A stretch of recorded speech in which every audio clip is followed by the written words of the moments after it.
মানুষের জীবন পাখির মতো। এই যে গত বছর ঈদে আমি বাংলাদেশে ছিলাম। কত বছর পরে দেশে ঈদ করলাম, তার হিসাব আর এখন রাখি না। আর এই জীবনে দেশে ভাই বোন আত্মীয় স্বজনের সাথে ঈদ করতে পারবো কিনা তাও জানি না। আমার ভীষণ একটা স্বপ্ন আছে। সেটা কি জানেন? আমার ছেলে মেয়েকে নিয়ে আমি একবার ওর চাচা ফুপু খালা মামা ওর সমস্ত কাজিনদের ওদের সমস্ত কাজিনদের এবং আমার আত্মীয় স্বজনের সঙ্গে শুধু একটাবার একটু ঈদ করতে খুব ইচ্ছা হয়। জানি না সে স্বপ্ন কখনোই পূরণ হবে কিনা। হয়তো হবে না, হয়তো হবে, আল্লাহই ভালো জানেন। তো যাই হোক, গত বছর দেশে ঈদ করলাম। আমি একাই গিয়েছিলাম, ছেলে মেয়ে বা কেউ অন্য কেউ না। তো ওই যে বাচ্চাদের সঙ্গে আমার ভাইজিরা কি এক্সাইটেড, মামুনি তুমি ঠিক সেইভাবে ঈদ করো না যেমন করে তোমরা ছোটবেলায় করতে। তো তাই করলাম, আমরা দুই বোন এবার মানে ওই লাস্ট ইয়ারে আমরা আমার ভাইয়ের বাড়িতে ঈদ করলাম। আমার ভাইয়ের 3টে বাচ্চা ভীষণ আনন্দ করলো। সারা দিন আত্মীয় স্বজন আসলো, বাচ্চাদেরকে সালামি দিলাম, ওরা কি খুশি। আর আমার ভাইয়ের বউ অনেক কিছু রান্না করলো, তার কোনো ইয়ত্তা নাই, কত কিছু। তো সারাদিন এগুলো করে টোরে সবাইকে নিয়ে আনন্দ হুল্লোড় করে সন্ধ্যার পরে আমরা একটু বাইরে বেরোলাম আর সারাদিন বাসায় ছিলাম। আর এই যে 3টা হলো আমার 3টা ভাইজি। তো এটা হলো আমার এবছরের ঈদ। এবছরের ঈদে আমি ঈদের আগের দিন আমি অলমোস্ট সব কিছু মানে ডেজার্ট রান্না করে মাংস টাংস সব ক্লিন করে যখন গুছাই ফেলছি তখনই মানে ভীষণ একটা দুঃসংবাদ। আমাদের খুব ক্লোজ আমাদের একজন বড় ভাই, আমার হাজব্যান্ডের বড় ভাই, উনি ভীষণ অসুস্থ এবং হসপিটালে ভর্তি এবং খুবই ক্রিটিক্যাল অবস্থা।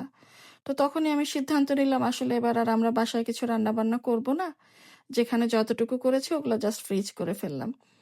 আমরা বরং বাইরেই থাকবো, অন্য বাসায় যাব, কারণ মনটা ভীষণ খারাপ হয়ে গেল। রান্না করার মতো আর কি মানসিক অবস্থা বা আতিথেয়তা করার মতো অবস্থায় ছিলাম না।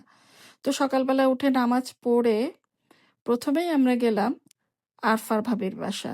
আরফা ভাবির বাসায় সবচাইতে মজা লাগলো যেটা পরিবেশনা এবং এই যে ডেজার্টটা।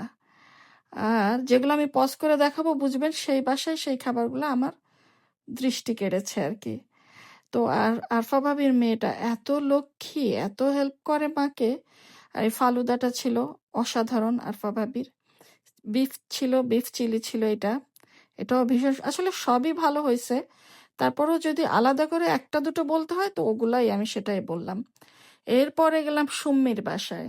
সুম্মির বাসায় সবচাইতে এবার নতুন একটা জিনিস আইটেম যোগ হয়েছে, সেটা হলো ডাবের পুডিং। এবং নতুন হিসাবে সবচাইতে মজা হয়েছে ডাবের পুডিংটা। আর সত্যি কথা বলতে সুমির বাসায় আমি একবার গোনা শুরু করলাম কয়টা আইটেম, 21টা। আমি বিরক্ত হয়ে আর গোনা বন্ধ করে দিলাম এবং প্রত্যেকটা একটার থেকে একটা মজা। তারপর গেলাম জেসুর বাসা। জেসু আমার প্রতিবেশী, আমার কলিগ, আমার খুব কাছের মানুষ। তার বাসা মানেই একেবারেই মানে গ্লাস ক্লিন। আর তার সবচেয়ে প্রিয় আমার হলো কাবাব। তার সব রান্নাই ভালো, কাবাবটা সবচেয়ে ভালো। তো যাই হোক, এরপর তারিন ভাবির বাসা। তা এই এই ভদ্রলোক হলো তারিনের হাজবেন্ড, ওনার পরিচয় হলো তারিনের হাজবেন্ড। তো ওনার বাসায় না আমি ভিডিও করতে ভুলে গেছি, তো অন্য কারো কাছ থেকে একটু ভিডিও নিলাম, খাবারের ছবি আমি দিতে পারিনি, সরি। তারিনের কাছে মাফ চেয়ে নিলাম। এরপরে গেলাম নাসরিন আপার বাসা। নাসরিন আপা আমার কলিগ, ওখানে আমরা একসাথে যারা কাজ করি অলমোস্ট সবাই আমরা সেখানে গিয়েছিলাম। নাসরিন আপার সবচেয়ে মজা ছিল টমেটো ভর্তা, বেলে মাছ, যেটা দিয়ে আমি ভাত খাইছি। এবং সবাই বলছে যে পায়াটা সবচেয়ে মজা ছিল। আমি আনফর্চুনেটলি ওটা খাইনি। নাসরিন আপা শুনে রাখলেন, থাকলে বাসায় পাঠাই দিয়েন। এরপরে গেলাম আমরা বেবি ভাবির বাসা। বেবি ভাবি হলো আমার নেক্সট ডোর নেইবার। আমি থুতু ফেললে তার বাড়িতে যেয়ে পড়ে, আমার এতটাই কাছের। আর উনার বাসা, আসলে এটা উনার বাসাকে আর আমি অন্যের বাসা বলতে পারি না, নিজের বাসা। যেহেতু দরজা খুললেই ওনার সাথে আমার দেখা হয়, এরকম বাসা। আর ওখানে তো কলি থাকবে, কলি থাকা মানেই অফুরন্ত আনন্দ, সবাই জানেন কম বেশি। ওনার বাসায় মুরগির মাংসটা বেস্ট ছিল, এটা সবই ভালো ছিল। আসলে এবার আমি রান্না করিনি বলেই কি সবার রান্না খুব ভালো লাগলো জানি না। ভর্তা ছিল ভালো, মজা, 2টা ভর্তা ছিল, এক্সিলেন্ট ছিল। এই আর কি এভাবেই ঈদ গেল আর কি। আসলে সবাই এত কষ্ট করে ঈদে। দেশে আসলে এভাবে করে কেউ পরিশ্রম করে না আমার মনে হয়। আর যেহেতু হেল্পিং হ্যান্ড আছে, আর এখানে যে এত কষ্ট করি বাট আনন্দও কিন্তু আমরা পাই। এর পরে গেলাম আমরা পরের দিন, এটা পরের দিন, পরের দিন মেরিয়াপার বাসায়, যে কচুরলতি, চিন্তা করতে পারেন, ঈদের দিন কচুরলতি। আর মেরিয়াপার বাসায় মুরগির মাংসটা বেস্ট ছিল। উনি ওটাকে কি করলেন, উনি রোস্টও না আবার ঝাল মাংসও না, এটা মিলে একটা কম্বো তৈরি করছেন। ভীষণ মজা লাগছিল। আর এটা হলো আমাদের একটা ভাইয়ের বউ, নতুন ভাইয়ের বউ, মেরিয়াপার বাসায় প্রথম গেছে, এই জন্য একটু জুস শরবত টরবত খাওয়াচ্ছেন। ভীষণ লক্ষ্মী একটা মেয়ে।